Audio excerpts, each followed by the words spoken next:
यानंतरची बातमी आहे महादेवी हत्तीणी संदर्भातली। महादेवी प्रकरणी शुक्रवारी सर्वोच्च न्यायालयामध्ये सुनावणी पार पडणार आहे। सर्वोच्च न्यायालयामध्ये आता काय घडतं हे सुद्धा पाहणं महत्त्वाचं ठरणार आहे।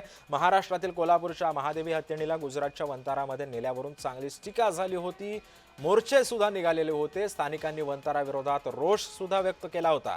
हत्तीणीला पुन्हा आणण्यासाठी कोल्हापुरात आंदोलनं झाली। त्यानंतर राज्य सरकार आणि वंतारानं सर्वोच्च न्यायालयामध्ये एकत्रित पुनर्विचार याचिका दाखल केली।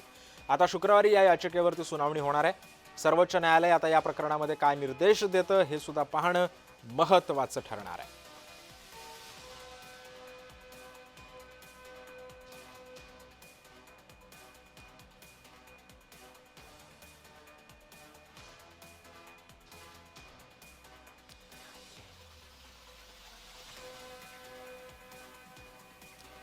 महादेवी प्रकरणी आता शुक्रवारी सर्वोच्च न्यायालयामध्ये एक सुनावणी पार पडणार आहे। या सुनावणीमधून आता नेमकं काय समोर येतं हे सुद्धा पाहणं महत्त्वाचं ठरणार आहे।